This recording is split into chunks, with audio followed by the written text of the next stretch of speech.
Ready? 1, 2, 3. Hello, everyone. This is our presentation for Psychology 2301 on Freud's theory of personality.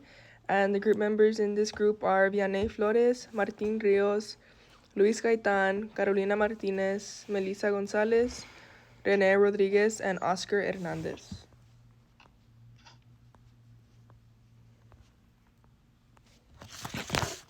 Okay, so I'll be going over how Freud's theory helped diagnose personality disorders.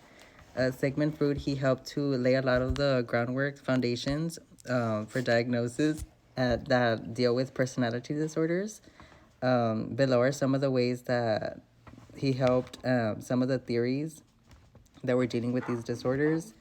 One of the examples that I used was young childhood experiences. Freud explains how a lot of the personality disorders that people develop when they're young is because of a traumatic experience they may have gone through when they were a child, or because they were attached to a person and they were taken away from that person, and it had a deep effect in their lives. I also used the model of the mind. Freud proposed the idea of using a structural model which consisted of the ego and the superego. And this model mostly helped to better understand a lot of the internal conflicts that were going on with people's personality disorders. In a way, this helped for researchers to come up with better results, or doctors to better diagnose their patients.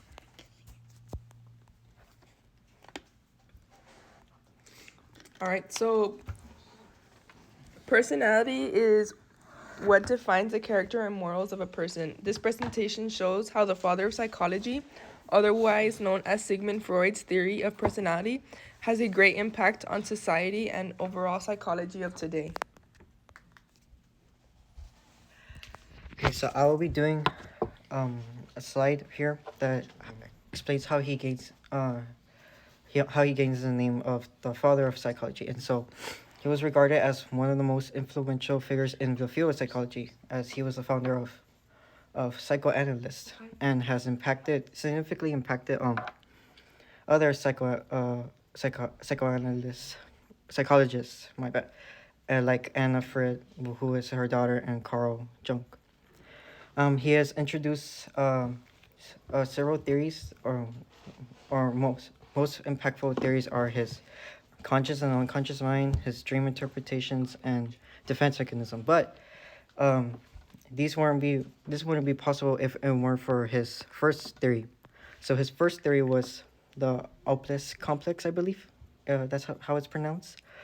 After he was studying for his as a university lecturer for nervous diseases and started lecturing lectures from neurologists, he became interested in the human mind, and so he became interested and he wanted to develop theories of this.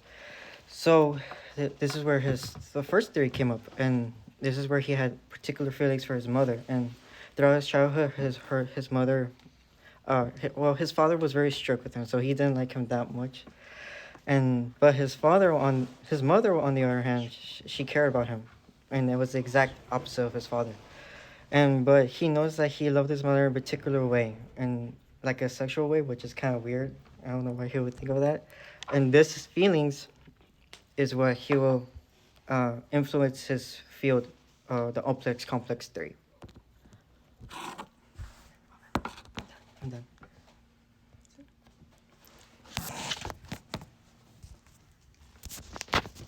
Freud's iceberg model metaphorically represents the mind's 3 levels. So if you look to the right, we have a model of Freud's iceberg model.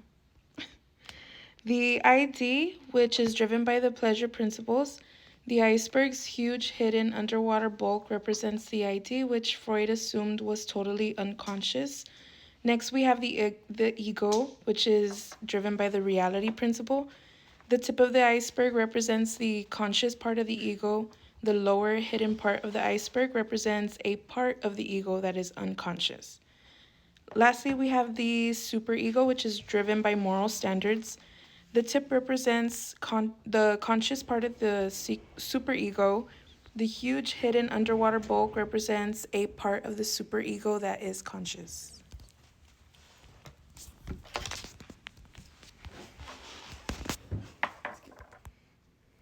How the ID, ego, and superego play into our daily lives.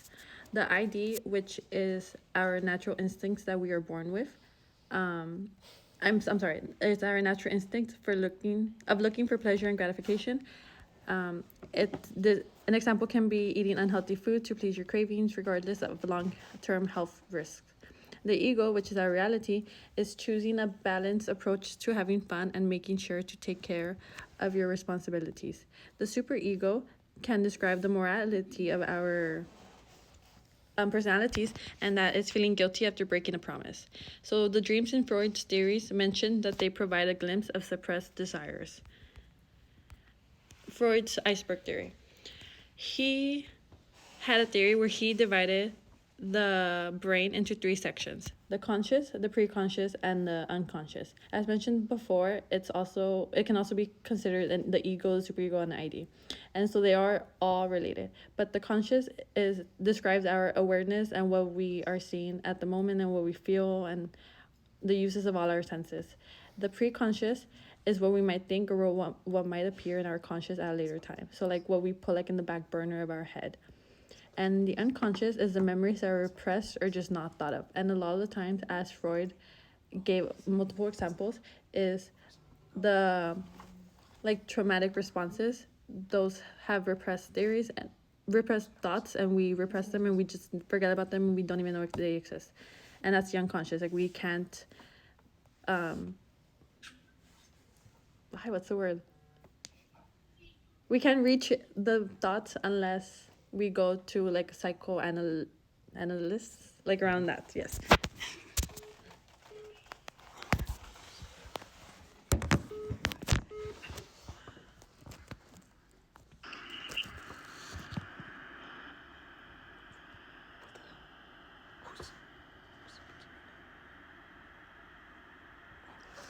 Okay, there you can go ahead, Martin. All right, for ID versus ego versus superego. For the ID, basically what it is just we see immediate gratification or desires from it. Some of the examples I was looking at was like eating unhealthy food. So we desire that food and we basically eat it without knowing really or considering the consequences towards it. For the ego, it fuels our decision making. It's like a mediator. It's considering reality and consequences.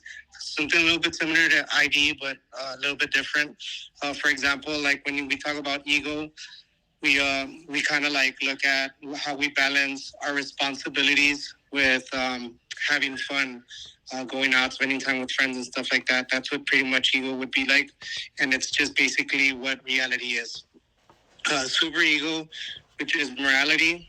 Well, this represents internalized societal and moral standards, guiding behaviors based on right or wrong.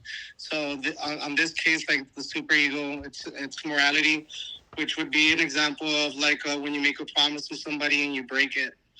So that feeling of guilt for breaking that promise it's what would be considered our super ego. And then I know with Freud's theory, we talk about dreams. Dreams are just basically suppressed of unconscious mind expresses. Like we probably didn't do something we should have done, and we kind of like just suppress those feelings, and that's what he used as an example for dreams.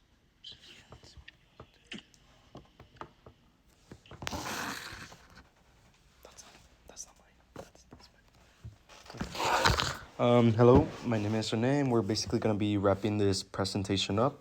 Like we said before, we're going to be going back to what we had explained previously. So despite there being many contributors in the development of modern psychology, Sigmund Freud laid the foundation of what we pretty much know what psychology is today. So going back to the Oedipus complex. The main example, the fruit used for this complex was of a boy whose father had passed away, and he developed an unconscious behavior of just being attracted to his mother.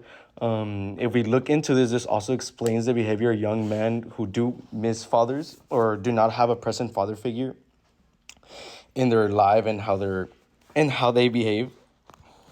We keep going forward, then that's when we hit the ID, the ego, the super ego.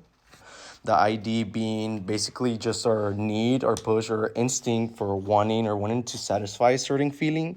The ego being our pretty much our judge on our decision making. So whenever we want to make a decision, well, we pretty much just justifying why we want to make the decision. And then we keep going, and then that's when we get to the super ego, which is basically the one, okay, we already made our decision, so is this right or is this wrong? Does society approve this, or is this valid?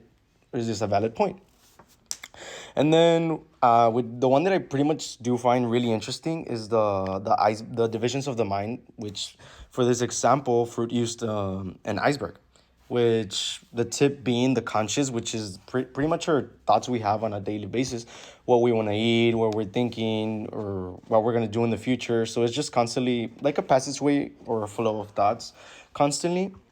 And then we go to the unconscious, which that's when we go underneath the iceberg. Those are kind of our suppressed thoughts that, like dreams and all that stuff, or things that we just have in the back of the head. That's where they're pretty much going. They don't constantly show like the conscious thoughts, but they're there. And then that's when we go to the what's it, the yeah. Oh, yes. No, it was a preconscious. Oh, my bad. So it was a preconscious, which is what we might think or might appear in our conscious later. So, is it recording? Sorry for the mistake, but it was preconscious, the one before the conscious. So the preconscious it could be explained with the example of it's on the tip of the tongue, which is things that are roaming around our mind, but we are not constantly activated in our train of thought. So it's just things that are not activated pretty much into the moment we need them. So let's say probably like a math problem, right? The formula is there in your mind, but since you don't need it, it's just roaming around your preconscious. Until the moment that it's used, it will eventually roam up to the conscious. And then that's when we go to the unconscious. So the unconscious is just memories that are repressed and just not thought of. We can also explain this with it's in the back of my head, right? It's things that we probably didn't get to make, or just guilty pleasures or desires in the back of the head that we just never got to fulfill. And these are usually our mind usually manifests these desires of the unconscious through dreams.